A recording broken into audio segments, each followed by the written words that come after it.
ঝাঁপির সাথে যা হয়েছে এবার ঝাঁপি সেটা ইনকা আর রনিতের সাথেও করলো অন্যায়ের বদলা নিতে। হ্যাঁ বন্ধুরা, এমনটা হতে চলেছে আজকের পর্বে। বিস্তারিত জানতে ভিডিওটিতে লাইক দিয়ে চ্যানেলটিকে সাবস্ক্রাইব করে পুরো ভিডিওটি তোমরা দেখতে থাকো। গল্পের শুরুতে আমরা দেখতে পারবো ঝাঁপিকে ওই জায়গায় পুঁতে রাখা হয়েছে, আর ঝাঁপি তখন সন্দেহ হয়ে যাচ্ছে। ঝাঁপি তখন জল জল বলতে লাগলো, আর তখনই দ্বীপ এসে ঝাঁপিকে জল খাইয়ে দিতে যায়।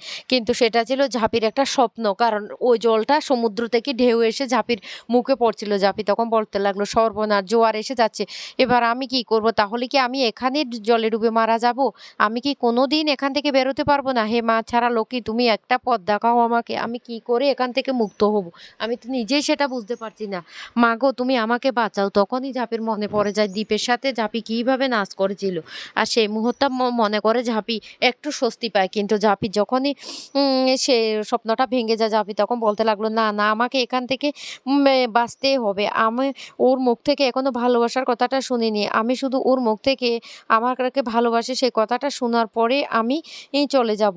মা ছাড়া লক্ষ্মী, আমাকে একবার এই সুযোগটা করে দাও। তুমি আমাকে এই বিপদের মধ্যে ফেলে দিবে? আমি কি করব? সন্ধ্যা তো ঘনিয়ে আসছে। আমাকে কি কেউ এখান থেকে উদ্ধার করে নিয়ে যাবে না? আমার তো মনে হয় এতক্ষণে ওরাও আমাকে খুঁজছে। কিন্তু আমি যে এখানে আছি সেটা তো কেউ জানে না। এইদিকে দীপ আর উজ্জয়িনী ম্যাম চলে যায় সেই চিফের কাছে। দীপ তখন বলতে লাগলো, চিফ, আপনি অন্ধকারে বসে বসে সবসময় আমাদেরকে ডিক্লার দেন। আমার স্ত্রী কোথায় সেটা আপনাকে বলতে হবে। আজকে আমি আপনাকে ছাড়বো না। এই বলে দীপ চিফের গলা চেপে ধরে আর বলতে লাগলো, বলুন। তখন চিফ বলতে লাগলো, এটা আপনি বড্ড ভুল করছেন দীপ্তার্ক বাবু।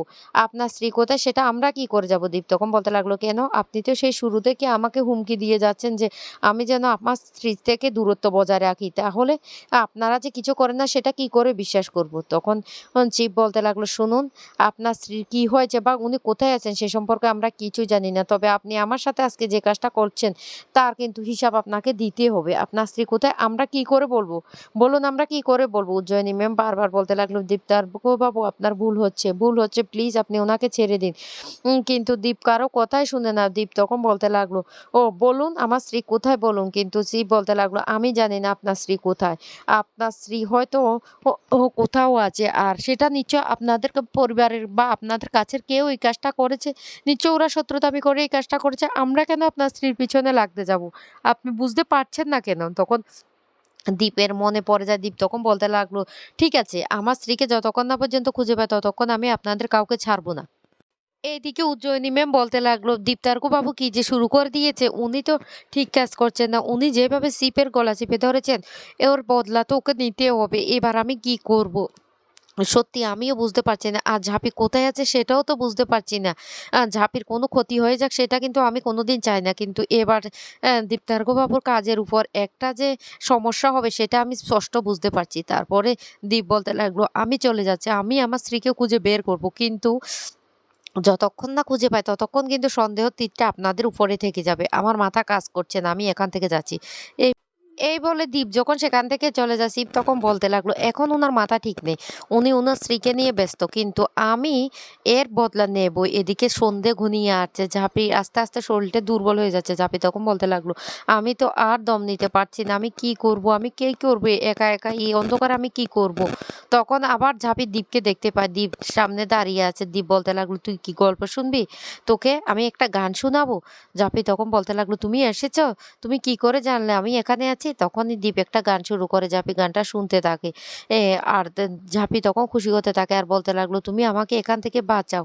না হলে আমি এখানে দম বন্ধ হয়ে মারা যাব। দীপ তখন ঝাঁপির দিকে তাকিয়ে হাসতে থাকে। কিন্তু হঠাৎ করে দেখতে পায় দীপ সেখানে নেই। ঝাঁপি তখন আবার কান্নাকাটি শুরু করে আর বলতে লাগলো, তুমি কোথায়? তুমি আমাকে ফেলে চলে যাওনি তো?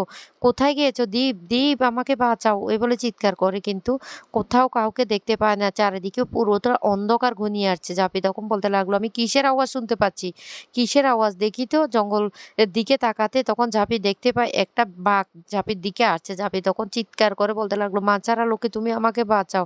আমি এভাবে নিজেকে শেষ হতে দিতে পারবো না। আমি উনার মুখে যতক্ষণ না ভালোবাসার কথাটা শুনতে পাই ততক্ষণ আমি কিছুতে মরতে পারবো না। মা গো, তুমি আমাকে কোন পাপে শাস্তি দিচ্ছ? মা, তুমি আমাকে বাঁচাও। এই বলে ঝাঁপি খুব ভয় পেতে থাকে আর খুব কান্নাকাটি করতে থাকে। কিন্তু কেউ জাপিকে বাঁচানোর জন্য সেখানে আসে না। ওই বাঘটা আস্তে, আস্তে করে জাপির দিকে আসতে থাকে। জাপি তখন ভয়ে চোখ বন্ধ করে বারবার করে মা ছাড়া লক্ষ্মীকে ডাকতে থাকে আর বলতে লাগলো, "মা, মা তুমি আমাকে আজকে বাঁচাও। মা আমাকে তুমি বাঁচাও। তুমি ছাড়া আর কেউ আমাকে এখান থেকে বাঁচাতে পারবে না।" এই বলে জাপি যখন চোখ বন্ধ করে থাকে তখন বাঘটা হঠাৎ করে সেখান থেকে চলে যায়। এদিকে জাপিরা কে খুঁজে পাচ্ছে না বাড়িতে সবাই খুব চিন্তিত। তখন দীপের মাও বলতে লাগলো, "সত্যি মেয়েটার জন্য না আমারও এবার চিন্তা হচ্ছে। মেয়েটা এভাবে তোমাকে ফিরিয়ে দিয়ে কোথায় চলে গেল? আমি তো কিছুই বুঝতে পারছি না।" চুন্নি তখন বলতে লাগলো, "দাদাভাই এভাবে হাত পা গুটিয়ে বসে থাকলে আমাদের হবে না। আমাদেরকে ঝাঁপিকে খুঁজে বের করতেই হবে।" উজ্জয়িনী ম্যাম তখন বলতে লাগলো, "আমাদের হাতে তো কোনো প্রমাণ নেই। তবে আমরা সব জায়গায় নাকাবন্দি করে দিয়েছি। কোথাও না ঝাঁপিকে নিয়ে যাওয়া যাবে না।" দীপ তখন বলতে লাগলো, "আমি যতটুকু জানি এই ঝাঁপি বর্ধমানে আছে। বর্ধমানের অলিগলি সবকিছু আমাদের তন্ন তন্ন করে খুঁজতে হবে।" তখন উজ্জয়িনী ম্যাম বলতে লাগলো, "বর্ধমান শহরটা কি এতটাই ছোট যে আমরা সব জায়গা খুঁজতে পারবো?" তখন দীপ বলতে লাগলো, "একটাই উপায় আছে। বাবাকে ফিরে পাওয়ার জন্য ঝাঁপি ক্ষীরগঞ্জে গিয়েছিল মাছারা লক্ষ্মীর মন্দিরে। আর সেখানে মাছারা লক্ষ্মী তাকে এ পথ দেখিয়েছে। আমাকেও সেখানে যেতে হবে।" এদিকে তো ইনকা আর রনি দুপুর থেকে সবটা দেখতে থাকে আর বলতে লাগলো, "ঝাঁপি সত্যি তুই এখন কেমন আছিস? এখন তো সেই চরে অনেক হিংস্র জন্তু জানোয়ার বেরিয়েছে। তোকে তো চিবে, চিবে খাবে। আমার না কেমন লাগছে?" তখন ইনকা হাসতে থাকে আর বলতে লাগলো, "ও রনি তুমি দিন, দিন না বড্ড ভয়ংকর হয়ে উঠছো।" এদিকে দীপ যখন ক্ষীরগঞ্জ যাবে বলছে তখন দীপের সাথে, সাথে চুন্নি আর কাসাইও যাবে সিদ্ধান্ত নিয়েছে। তখনই ওরা ছুটে চলে যায় ক্ষীরগঞ্জে। আর সেখানে গিয়ে মা ছাড়া লক্ষ্মীর মন্দিরে দীপ বলতে লাগলো, "মা গো আমি তোমাকে বিশ্বাস করি না কিন্তু ঝাঁপি তো তোমাকে বিশ্বাস করে। তুমি একটা পথ দেখাও।" "ও হ্যাঁ, তুমি বারবার ঝাঁপিকে পথ দেখিয়েছো। তুমি একটা পথ দেখাও যাতে আমি ঝাঁপির খোঁজটা পেতে পারি।" এই বলে হাতের মধ্যে আগুন নিয়ে ঝাঁপি মা ছাড়া লক্ষ্মীর মন্দিরে আরতি করতে থাকে। এদিকে দীপ সেখানে উজ্জয়িনী ম্যাম বলতে লাগলো, "সত্যি দীপ্তার্ঘবাবু এতটাই ভেঙে পড়েছে, ঝাঁপি যে কোথায় আছে?" কাসাই তখন বলতে লাগলো, "মা ছাড়া লক্ষ্মী তুমি একবার আমার ভাইয়ের ডাকে সাড়া দাও মা, আমরা যেন ঝাঁপিকে খুঁজে পাই।" তারপরে হঠাৎ করে সেই মা ছাড়া লক্ষ্মীর পেঁচাটা উড়ে আসে। তখন দীপ বলতে লাগলো, এই তো এটা তো মা ছাড়া লক্ষ্মীর বাহন।" ঝাঁপি তো সবসময় বলতো ও নাকি পথ দেখায়। তখন আগে যে কিভাবে ওই পেঁচাটা পথ দেখিয়েছিল সেটার কথা মনে পড়ে যায়। আর পেঁচাটা যেদিকে উড়ে যায় তখন দিপড়েও সেদিকে ছুটতে থাকে। এদিকে বলতে লাগলো, "মা গো আমি কি করব? আমাকে তো কেউ এখানে খুঁজতে আসছে না মা। আমি তাহলে এখানেই কি আস্তে, আস্তে শেষ হয়ে যাব? আমার কি এখানেই মৃত্যু লেখা আছে?" এদিকে সেই পেঁচার পেছন, পেছন দীপও ছুটতে থাকে আর বলতে লাগলো, এই তো জঙ্গলের দিকে পেঁচাটা যাচ্ছে। আমার মনে হচ্ছে ঝাঁপি ওখানে কোথাও আছে।" উজ্জয়িনী ম্যাম তখন বলতে লাগলো, "এটা তো নদীর চর।" তখন দীপ বলতে লাগলো, "ওখানে আমাকে যেতে হবে।" এই বলে দীপ দৌড়ে, দৌড়ে সেখানে যায়। আর সেদিকে এখানে গিয়ে চারিদিকে খুঁজতে থাকে। হঠাৎ করে সে জাপিকে দেখতে পায় আর বলতে লাগলো, "জাপি তোর এই অবস্থা কে করেছে? কে করেছে?" তারপরে তাড়াহুড়ো করে জাপিকে সেখান থেকে উদ্ধার করে দীপ। জাপি তখন বলতে লাগলো যে বা যারা করেছে এবার তাদেরকেও আমি এইভাবে শাস্তি দেব। উজ্জয়িনী ম্যাম তখন বলতে লাগলো, "কি বলছেন জাপি আপনি?" জাপি তখন বলতে লাগলো, "হ্যাঁ, এই কাজটা রনিত আর রিঙ্কা ছাড়া কেউ করেনি। আমি এবার ওদেরকে এখানে এনে পুঁতে দেব।" এই বলে ঝাঁপি বাড়িতে ছুটে যায় আর রনিত আর রিঙ্কাকে সেখান থেকে ধরে নিয়ে যেতে লাগলেও রনিত আর রিঙ্কা বলতে লাগলো, "ঝাঁপি, ঝাঁপি তুই কি করছিস?" ঝাঁপি তখন বলতে লাগলো, "বিছুটি পাতা দেওয়ার পরও যখন তোমাদের কিছু হয়নি, তোমরা যেমন ছিলে তেমনটাই ছিলে।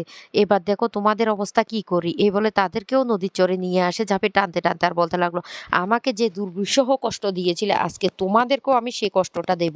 এই বলে ইনকা আর রনিতকে সেই নদীর চরে পুঁতে দিয়ে ঝাঁপি। তো বন্ধুরা কেমন লাগলো আজকের পর্বটি অবশ্যই কমেন্ট করে জানাবে।